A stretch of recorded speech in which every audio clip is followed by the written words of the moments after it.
My name is Emmanuel Jal. I'm a recording artist, an activist, and entrepreneur. And I share my experiences for social, emotional learning through the arts, business, and philanthropy. I am the guest for this week.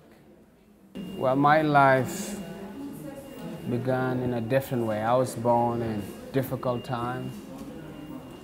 My country was at war with itself. And the first time I witnessed war, I thought the world was ending. It was fire dropping from sky and the ground will be shaken and people running different directions. At that time, and as I can look at it, I still have fresh memories in my face. It's like here and in my head. I witnessed my aunt raped in front of me. The first person I ever saw shot next to me was my mother's bodyguard. And it was too late for my mom to cover my eyes because the person was shot in the stomach and the intestine were coming out. And she was trying to pull them back in. I mean, like from 5, 6, 7. You walk in places where there's dead, rotten bodies and there's fresh bodies around, and becoming a refugee in your own homeland, running from one place to the other. Then by the age of 7, my father told me I'm going to go to school in Ethiopia, where I ended up becoming a child soldier there, so which has a whole story of itself. When I was being trained as a child soldier, the pictures in my mind will be flashbacks of the village, burning of the loss we have. And I would see how we were separated with my mom, where everybody's running in different directions and people screaming. I still have scars in my foot. The bike fell on me and I fell on fire and my whole foot here got burned.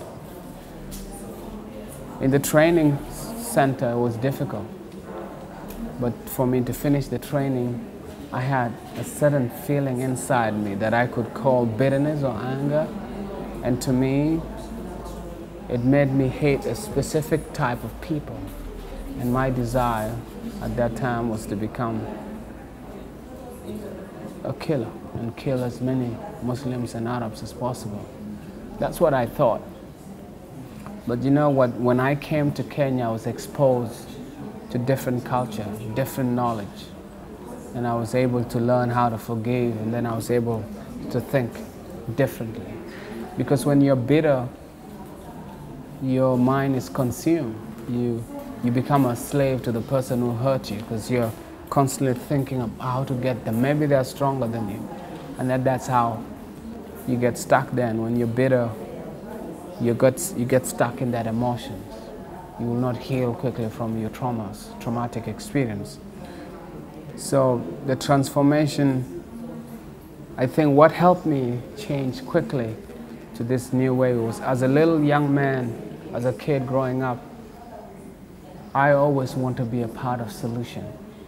And when I'm sitting, when there are kids who are starving next to me that are dying, I would visualize seeing myself either as a doctor, as a pilot, as an aid worker, as somebody who's helping.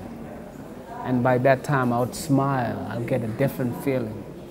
And then I'll ask myself a question: what can I do now as a practice to prepare me to be that person who's a part of solution? And then my mind becomes creative. I either create jokes or stories just to engage the mind of young people to think positively. And sometimes I'll also either look for a root of a plant and dig and eat and then share with this, or maybe become creative by eating a snail. Then the other kids will follow me. And I think being in Kenya magnified that and gave me the tools and more opportunities and the people who have supported me, the community that rallied behind me, just encourage that. So what I look is what change is when you have a dream and you change your environment and surround yourself with the right people, then it's easy for that dream to be manifested. War Child documentary was about my story, which is my journey, explaining it. And that's what I told through the documentary. And then my sister was featured in it as well. But also, I have a book outside called War Child, the same. And I also have an album called War Child. When I came up with those concepts, the idea was to paint a picture of how a child's minds function, to show the journey I was in, but also to show people that I was one lucky young person. There have always been angels around me. The angel could be, now I remember a young man who decided to buy time for us by putting a grenade on himself, and he died, and he allowed us to go through. In my mind, I could remember people who sacrificed themselves so that I am here. So when I'm telling my story, it's not my own. It's remembering different individuals. Without their sacrifice, I wouldn't be here. There's one story of when I was starving to death and I was tempted to eat my fellow human being and there was no food. And I could not cock my gun because my muscles are weak.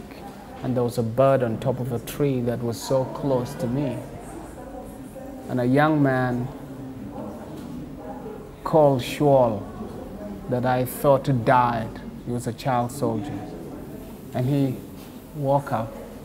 He had energy to cock his gun and fired at the bird. And the bird fell between my leg. And that young man collapsed. He never lived to eat that bird. And I ate that bird, everything from that bird, from the clothes to the feathers, to the intestine, to everything about that bird. And now, that is, I don't know how to explain that story.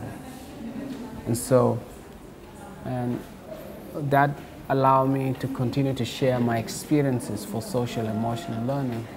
And that's why I was able to tell my story in War Child.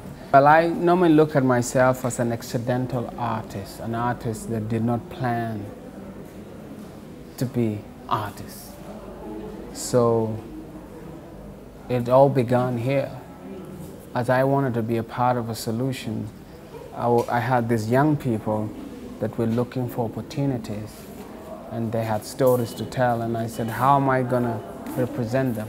So I remember we used to knock at Kenyan houses where we'd clean their houses, and if they ask us a question, why? We say, we're looking for an opportunity for an ex-child soldier to go to school. And that would be like their first time to hear that their children that were soldiers that are here and they want to go to school. We ended up bumping into the Kiama's family who owned a school, and they took like 6 young people and they put them in school. But since that passion led me to becoming a rapper, because I look at it, it's a way to tell stories. And I started that, and I used to perform in churches, and the churches are really good because they encourage you, and they encourage the talent, and people pray for you and prophesy over your life, you know.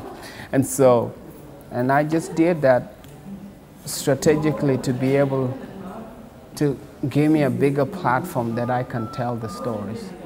And one day I got a hit, just one song, and Nation TV, Nation Radio, Nation newspaper, pick it up.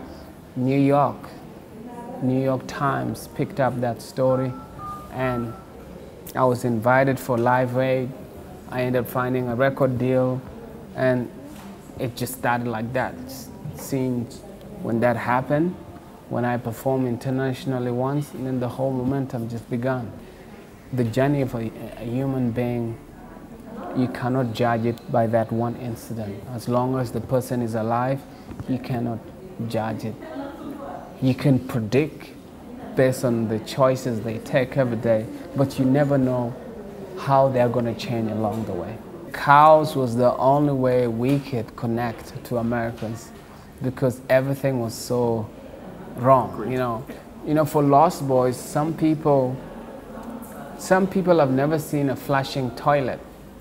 You know, now there are different like food that are packaged instead of, because when you're a refugee camp, you're like in a big prison, you're disconnected. And so when they went to America, it's a whole new thing. That nothing was connecting. You feel cheated, you know. And then the whole thing they could ask is cows. Do you guys have cows around? And that cows gave them, connecting them to home, and it's like a therapy for them. I think it's an amazing thing, but it's hard for someone to notice. If you read the Bible so well, there's hope that, hey, if you put your burden aside, you know, you carry mine, I'll carry yours, which is like an easy trade. And what is yours? Oh, just love people, easy. So I have to do is love, and then I don't have to worry because there's a spiritual being that promised me, like, if you're gonna love and you're gonna care and you're gonna be kindness and you're gonna forgive, I'll take care of the other stuff. And I feel like it's easy. People think like once you have $1 million in your bank account, then you're gonna be so happy. Happiness is 5 minutes of pleasure. After that, you've got sadness and challenges coming. But if you have joy and a peace of mind, then you can enjoy. When you have nothing, you're still joyful. When you have enough, you're still joyful. And that is a person who knows what their purpose is, grounded in their truth and their beliefs. Your mind knows your worth, and your heart knows your potential. So your heart will always push you, but your mind has limitations because it will only create for you things based on the tools and resources available for it.